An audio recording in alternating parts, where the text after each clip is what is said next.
can feel it. Okay? See, this is where we're gonna have a bit of No problem, no problem. because I personally am a trans man. Okay, things of that nature. I'm not talking about a religion in that sense, but there must be some kind of truth. Honestly, feel like I don't know enough to really say for myself whether whether there is a sort of all-knowing or something that has spawned everything. That it's a question that it seems a bit narcissistic to be able to say for yourself there is a God or there is a creator, because how would you know? Like, you weren't there when they made everything. I mean, as a whole society, we might be able to find some kind of link to things that might suggest that there is one source for everything, but I don't think that personally it's up to us to objectively say there is a God or there is a creator. Although obviously, if people believe in that, that's not a horrible thing. It's just, I think it's just something that will be a question for, years and years and years to come. Okay. Is it a good approach that we can take that just because we were not there when it was designed or created, can we come to a conclusion that there is no God? iPhone or something, we are using it, but we were not there when really it was created, Right, means designed, okay? We were not there, but we are using it, and we know that nothing can create itself. There must be a creator or a maker for iPhone. And using the logic, don't you think, even though we were not there when the creation happened, because there is something there, something is designed that is a workable system, there must be a designer, right? I don't think that there's maybe necessarily like a conscious mind that has to design, reality as it is. Being able to make everything, it seems like a bit of a sort of interesting task for a potential creator.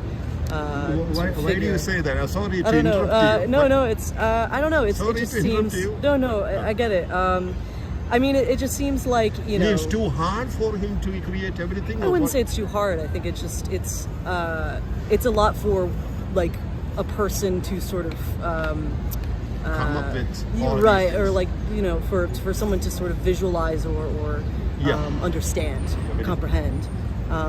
So Are you visualize and comprehend in the viewpoint of us or the creator? Because I didn't get that from point. our viewpoint, like so. Our viewpoint. Right, like so if for example, like there might be a creator who's made everything. It's just I think personally it would be hard for me to comprehend that as an ability, be able to comprehend fully how that works, or how that could come about. So, I'm not necessarily like, my personal philosophy is that, I'm not really religious.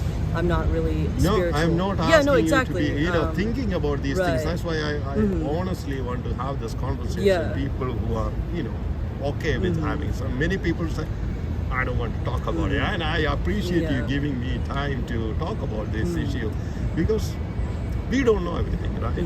Even for an iPhone, we do not know how it works. We do not know everything, right? Yeah. But it is there, and we accept there has to be so. Just because we do not know everything does not mean what I'm saying, that there is no creator. For me, yes, we do not know. We were not there, okay? We do not know who this is and all those kind of stuff. Whenever we do not know something, we try to depend on a human authority. Say, for example, tomorrow's weather. We depend on a weatherman because we do not know. We have the skill set for that, right? Yeah. Many other things. If you want to know what is your current balance, okay, maybe in your app you can, but basically you have to depend on a backup. Right, yeah. Right? Same way. So in the same way, we are talking about something beyond our understanding, beyond this universe. If there is a person who we can trust, I think that we can go to that person. So do you see anyone in this world maybe we can trust, maybe this person has this information? I don't know, because it's kind of hard to if your whole life is focused on that sort of philosophy, it makes sense why like you might be more reliable. But oftentimes I think when it comes to those philosophical questions, there's a lot of very personal human emotions and thoughts and ideas that kind of get in the way. So like you might be able to, you might go to a priest and be like, what is the creator like? And they might have their own answer, but you go to a philosopher who's studied theology and they'll have a completely different answer. Is there anyone you can think of in the world, maybe this person could be a better source for this kind of information than this person? We can always compare, right? Do you see anyone in history like that? Any names come up in your mind? Not really. No. I think everyone is kind of their own. Let me come. Right. What do you think about Jesus Christ? I think he was an interesting figure as far as like, socio-political figure of revolution in his time, and I think the religious aspects of his movement and of his teachings are people take to them. People really want to cling to that knowledge, that insight that he had. But I don't know if like he's necessarily the number one authority. I think he's just someone who people can really resonate with, someone that people see and people read about and feel like he's closer to that kind of all-knowing knowledge of religion. So I wouldn't necessarily trust someone who's only working in a Christian theological sense. I would trust someone more who, they might be Christian themselves, but they are also willing to sort of work within ideas that are more sort of on the like agnostic side, or like, Islamic, Jewish, Buddhist, any sort of religious or not non-religious ideas. I think someone who takes all of that into consideration is probably closer to that like level of understanding, but not necessarily going to be 100% the authority. But you are not. You don't want to give me a specific name. No, because I don't. That's the thing is I'm. No, that's yeah, fine. I don't want to put you on the spot. I'm not really big into theology. That's fine. Not theology, no. It's talking about, existential. Yeah, I'm not a big philosopher.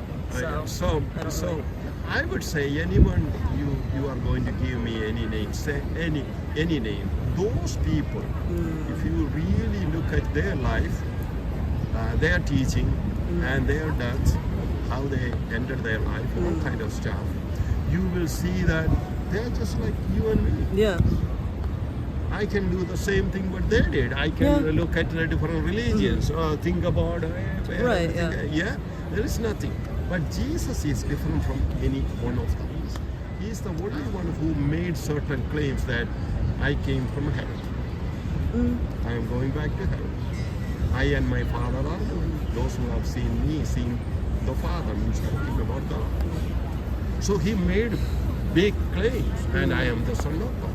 And in order to prove all these claims, he said he will be risen from the dead. It happened historically. See, that's the thing. I mean, I don't want to, deny anything about it. I just think that I want you to be very honest with me. Deny. No, I am being honest. Is that like I don't like. That's the thing, right? Is with Jesus's life being so long ago, like over 2,000 years, right? The details of what happened are, they might have been more allegorical or they might have been literal, and we really can't sort of declare one thing or another happened. I mean, something that happened yesterday has multiple different accounts that are just completely just different from one another.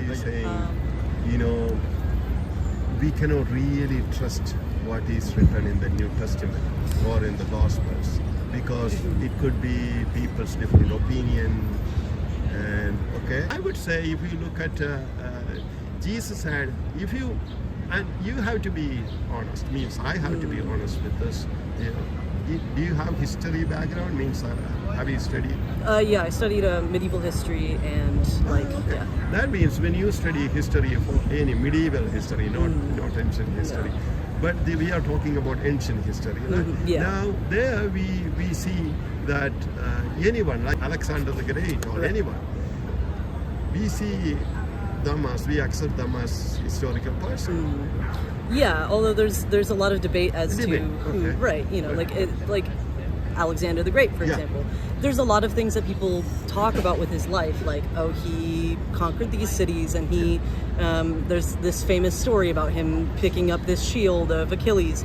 But all of those things, like, yes, he was definitely like a person who existed, but a lot of the facts of his life are very highly debated because, you know, because those are coming not from eyewitness sources. Right, exactly. That is what. But contrary to that, for Jesus, we have eyewitness sources. Yeah, sure. Not from one person, 4 different people, and there are other eyewitness sources too. So that would makes this about Jesus something unique than other ancient historical persons. Sure. I mean, there's plenty of historical figures who've had a lot of eyewitness sort of accounts of their lives, and those are very important figures in history. I mean, that's, you know, half of what we learn in history is that, like, there's so much evidence of things that happened that we've just lost. Right. Yeah, so when we find things, it's just great that we have this information. Whether or not it's 100% true doesn't really matter, as long as, like, we have something and we can extrapolate from there. We can sort of read into what is written. I agree with you, but the